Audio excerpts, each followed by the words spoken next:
আসসালামু আলাইকুম রহমতুল্লাহি ওয়া বারাকাতুহ। মিথ্যা, সুদ, ঘুষ ও ব্যভিচার ইত্যাদি পাপের শাস্তি। উপস্থাপন ইসলামিক ব্লগস 811। বেহেশতি জেওর। লেখক কুতুবে দাওরান মুজাদ্দিদে জামান হাকিমুল উম্মত হযরত মাওলানা আশরাফ আলী থানভী রহমতুল্লাহি আলাইহি। যদি কোনো ভুল হয়ে থাকে সবাই ক্ষমা সুন্দর দৃষ্টিতে দেখবেন আর দয়া করে কমেন্টসে জানাবেন। ইসলামিক ভিডিও পেতে সাবস্ক্রাইব করে পাশে থাকুন, ক্লিক বেল আইকন। ইসলাম সম্পর্কে নিজে জানুন, শেয়ার করে অন্যদের জানার সুযোগ করে দিন। Please like, comments and share. মিথ্যা, সুদ, ঘুষ, ব্যভিচার ইত্যাদি পাপের শাস্তি। হজরত রাসূলুল্লাহ সাল্লাল্লাহু আলাইহি ওয়াসাল্লামের অভ্যাস ছিল প্রত্যেক ফজরের নামাজের শেষে সাহাবীদের দিকে মুখ করিয়া বসিতেন এবং কেহ কোনো খাব স্বপ্ন দেখিয়াছে কিনা বা কাহারও কোনো কথা বলিবার আছে কিনা জিজ্ঞাসা করিতেন। কোনো কথা জানিতে চাহিলে হুজুর সাল্লাল্লাহু আলাইহি ওয়াসাল্লাম তাহাকে যথাযথ উপদেশ প্রদান করিতেন। অভ্যাস মতো একদিন হজরত সাল্লাল্লাহু আলাইহি ওয়াসাল্লাম বলিলেন, কাহারও কিছু বলিবার আছে কিনা? কেহ কিছু না বলায় তিনি নিজে বলিলেন, আজ রাত্রে আমি অতি সুন্দর ও বিস্ময়কর একটি স্বপ্ন দেখিয়াছি। নবীদের খাব এবং ওহী সম্পূর্ণ সত্য হইয়া থাকে, ইহাতে বিন্দুমাত্র সন্দেহ নাই। দেখিলাম দুই ব্যক্তি আমার নিকট আসিয়া আমাকে হাতে ধরিয়া এক পবিত্র স্থানের দিকে লইয়া চলিল। কিয়দূর গমনের পর দেখিলাম একজন লোক বসিয়া আছে আর একজন লোক তাহার নিকট দণ্ডায়মান রহিয়াছে। দণ্ডায়মান লোকটির হাতে একটি জম্বুরা রহিয়াছে। সে ওই জম্বুরা দ্বারা উপবিষ্ট লোকটির মস্তক ছিঁড়িতেছে। একবার মুখের দিকে একদিক দিয়া ওই জম্বুরা ঢুকাইয়া দিয়া মাথার পিছন পর্যন্ত কাটিয়া ফেলে, আবার অন্য দিক দিয়াও এরূপ করে। একদিক কাটিয়া যখন অন্য দিক কাটিতে যায় তখন প্রথম দিক পুনরায় জোড়া লাগিয়া ভালো হইয়া যায়, আবার এইরূপভাবে কাটে, আবার জোড়া লাগে। আমি এই অবস্থা দেখিয়া অত্যন্ত ভীত হইয়া সঙ্গীদ্বয়কে জিজ্ঞাসা করিলাম, বন্ধুগণ, ব্যাপার কি? সঙ্গীদ্বয় বলিলেন, সামনে চলুন। আমরা সম্মুখের দিকে চলিলাম। কিছুদূর গিয়া দেখিলাম একজন লোক শুইয়া আছে আর একজন লোক একখানা ভারী পাথর হাতে করিয়া তাহার নিকট দণ্ডায়মান রহিয়াছে। দাঁড়ানো লোকটি ওই পাথরের আঘাতে শোয়া লোকটির মাথা ছুড়ছুর করিয়া দিতেছে। পাথরটি এত জোরে নিক্ষেপ করে যে মস্তকটি চূর্ণ বিচূর্ণ হইয়া বহু দূরে গিয়া নিক্ষিপ্ত হয়। লোকটি নিক্ষিপ্ত পাথরটি কুড়াইয়া আনিবার পূর্বে বহুদা বিভক্ত মস্তক জোড়া লাগিয়া পূর্বের ন্যায় হইয়া যায়। সে ওই পাথর কুড়াইয়া আনিয়া আবার মাথায় আঘাত করে এবং মাথা চূর্ণ বিচূর্ণ হইয়া যায়।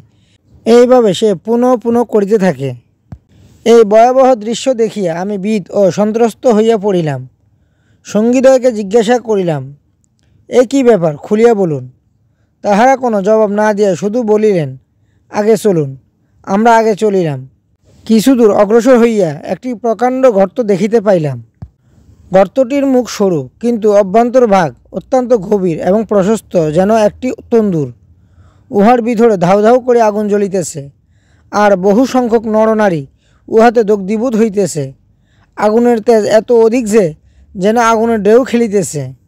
ঢেউয়ের সঙ্গে যখন আগুন উচ্চ হইয়া উঠে তখন লোকগুলি উতলিয়া গর্তের দাঁড়ে দেশে পচিয়া গর্ত হইতে বাহির হইবার উপক্রম হইয়া যায়।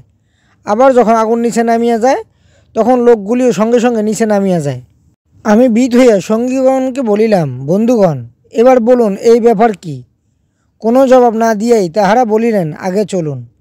আমরা সম্মুখে অগ্রসর হইতে লাগিলাম। কিছুদূর অগ্রসর হইয়া আমরা একটি রক্তের নদী দেখিতে পাইলাম। তীরে একটি লোক দাঁড়ানো আছে। ইহার নিকট স্তূপীকৃত কতগুলি প্রস্তর রহিয়াছে। নদীর মধ্যে একটি লোক হাবুডুবু খাইয়া অতি কষ্টে কূলের দিকে আসিতে চেষ্টা করিতেছে। তীরের নিকটবর্তী হইতেই তীরস্থ লোকটি তাহার মুখে এত জোরে পাথর নিক্ষেপ করে যে সে আবার নদীর মাঝখানে চলিয়া যায়। এভাবে যখনই সে তীরের দিকে আসিতে চেষ্টা করে তখনই তীরস্থ লোকটি পাথর নিক্ষেপ করিয়া তাহাকে দূরে সরাইয়া দেয়। এমন নির্মম ব্যবহার দর্শনে ভয়ে আমি স্তম্ভিত হইয়া সঙ্গীদ্বয়কে জিজ্ঞাসা করিলাম, বন্ধুগণ, বলুন এই কী ব্যাপার? তাহারা কোনো জবাব দিলেন না, বলিলেন, আগে চলুন। আমরা আগে চলিলাম। কিছুদূর অগ্রসর হইয়া একটি সুন্দর শ্যামল উদ্যান দেখিতে পাইলাম। উদ্যানের মধ্যভাগে একটি অতি উচ্চ বৃক্ষ, উহার নিম্নে একজন বৃদ্ধ লোক বসা আছে। বৃদ্ধের পার্শ্বদেশে অনেক বালক বালিকা। বৃক্ষটির অপর পার্শ্বে আরও একজন লোক বসা আছে। তাহার সম্মুখে আগুন জ্বলিতেছে। ওই লোকটা আগুনের মাত্রা আরও প্রবলভাবে বৃদ্ধি করিতেছে। সঙ্গীদ্বয় আমাকে বৃক্ষে আরোহণ করাইতে লাগিলেন। বৃক্ষটির মাঝামাঝি গিয়া দেখিলাম এক সুদৃশ্য অট্টালিকা। এমন সুন্দর ও মনোরম অট্টালিকা ইহার পূর্বে কখনো আমি দেখি নাই। অট্টালিকার ভিতরে পুরুষ, স্ত্রী, বালক, বালিকা সকল শ্রেণীর লোক রহিয়াছে। অট্টালিকা হইতে বাহিরে আসিয়া সঙ্গীদ্বয় আমাকে আরও উপরে লইয়া গেলেন, তথায় অপর একটি উত্তম অট্টালিকা দেখিতে পাইলাম। উহার ভিতরে দেখিলাম শুধু বৃদ্ধ ও যুবক। আমি সঙ্গীদ্বয়কে বলিলাম, আপনারা আমাকে নানা স্থান ভ্রমণ করাইয়া ঘুরাইয়া ফিরাইয়া আনিলেন, এখন বলুন দেখি ওইসব কী ব্যাপার দেখিলাম। সঙ্গীদ্বয় বলিলেন, প্রথম যে লোকটির মস্তক ছেদন করা হইতেছে দেখিয়াছেন, সে লোকটির মিথ্যা বলার অভ্যাস ছিল। সে যে মিথ্যা বলিত তাহা দুনিয়াময় মশহুর হইয়া যাইত। দ্বিতীয় নম্বর, যে লোকটির মস্তক প্রস্তরাঘাতে চূর্ণ বিচূর্ণ করা হইতেছিল, সে দুনিয়ায় আলেম ছিল, কোরআন হাদিস শিক্ষা করিয়াছিল, কিন্তু তদ অনুযায়ী নিজেও আমল করে নাই, অন্যকেও শিক্ষাতে দেয় নাই, যাহাতে এলমে দিন প্রচার হইতে পারিত। রাত্রে শুইয়া আরামে কাটাইত, আলমে বর্জকে হাসরের ময়দানে হিসেব নিকাশ না হওয়া পর্যন্ত তাহার এইরূপ আযাব হইতে থাকিবে। তৃতীয় নম্বরে, আপনি যাহাদের আগুনের তন্দুরের ভিতরে দেখিয়াছেন, তাহারা দুনিয়া ছিল বেবিচারী পুরুষ ও বেবিচারিণী নারী, কিয়ামত পর্যন্ত তাহাদের এইরূপ আযাব হইতে থাকিবে। চতুর্থ নম্বর, আপনি যে লোকটিকে রক্তের নদীতে হাবুডুবু খাইতে দেখিয়াছেন, সে ঘুষ সুদ খাইয়া, চুরি করিয়া, এতিমের ও বিধবার মাল আত্মসাৎ করিয়া লোকের রক্ত শোষণ করিয়াছিল, কিয়ামত পর্যন্ত তাহার এইরূপ আযাব হইতে থাকিবে। তৎপর বৃক্ষের নিচে যে বৃদ্ধ লোকটিকে দেখিয়াছেন, তিনি হজরত ইব্রাহিম আলাইহিসাল্লাম। ছেলেপেলেগুলি মুসলমান নাবালেক ছেলেমেয়ে। আর যিনি অগ্নি প্রজ্বলিত করিতেছিলেন, তিনি দোজখের দারোগা মালেক ফেরেশতা। বৃক্ষের উপর প্রথম যে অট্টালিকা দেখিয়াছেন, উহা সাধারণ ইমানদারদের বেহেশতের বাড়িঘর। তৎপর দ্বিতীয় যে অট্টালিকা দেখিয়াছেন, উহা ওই শহীদানের অট্টালিকা, যাহারা দুনিয়াতে দিন ইসলামের জন্য শহীদ হইয়াছেন।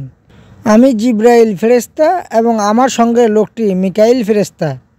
ইহার পর জিব্রাইল আলাইহিস সালাম হযরত সাল্লাল্লাহু আলাইহি ওয়াসাল্লামকে বলিলেন, আপনি এখন উপরের দিকে দৃষ্টিপাত করুন। আমি উপরের দিকে তাকাইয়া এক খণ্ড সাদা মেঘের মতো দেখিলাম। জিব্রাইল আলাইহিস সালাম বলিলেন, উহা আপনার অট্টালিকা। বলিলাম, আমাকে ছাড়িয়া দিন, আমি আমার অট্টালিকায় চলিয়া যাই। জিব্রাইল আলাইহিস সালাম বলিলেন, এখনও সময় হয় নাই, এখনও দুনিয়ায় আপনার হায়াত বাকি আছে। দুনিয়ার জীবন শেষ হইলে পর তথায় যাইবেন। উপদেশ: এই হাদিস হইতে কয়েকটি বিষয়ের অবস্থা বুঝাইতেছে। প্রথমত, মিথ্যার কি ভয়াবহ সাজা। দ্বিতীয়ত, বেআমল আলেমের পরিণতি। তৃতীয়ত, জিনার প্রতিফল। ও চতুর্থ, সুদখোরের ভীষণ আযাব। আল্লাহ সকল মুসলমানকে এই সকল কাজ হইতে বাঁচাইয়া রাখুন, আমিন। আল্লাহ তাআলা আমাদের সবাইকে ইসলাম সম্পর্কে জানার এবং মেনে চলার তৌফিক দান করুক, আর রাসূলুল্লাহ সাল্লাল্লাহু আলাইহি ইসলামের উপর বেশি বেশি দুরূদ সালাম পড়ার তৌফিক দান করুক, আমিন। আসসালাতু ওয়াসসালামু আলাইকা ইয়া রাসূলাল্লাহ, আসসালাতু ওয়াসসালামু আলাইকা ইয়া হাবিবাল্লাহ, আসসালাতু ওয়াসসালামু আলাইকা ইয়া নবিয়াল্লাহ, আসসালাতু ওয়াসসালামু আলাইকা ইয়া নূরুল্লাহ, আসসালাতু ওয়াসসালামু আলাইকা ইয়া সাইয়্যিদুল মুরসালিন, আসসালাতু ওয়াসসালামু আলাইকা ইয়া রাহমাতাল লিল আলামিন, আসসালাতু ওয়াসসালামু আলাইকা ইয়া খাতামান নাবিয়্যিন। ভিডিওটি দেখার জন্য ধন্যবাদ। ভিডিও যদি ভালো লাগে অনুরোধ রইল সাবস্ক্রাইব করুন, click bell icon. Please like, comments and share. আজ এখানেই বিদায় নিচ্ছি, ইনশাআল্লাহ দেখা হবে পরের ভিডিওতে। সবাই ভালো থাকবেন। আসসালামু আলাইকুম রহমতুল্লাহি ওয়া বারাকাতুহু। ফি আমানিল্লাহ।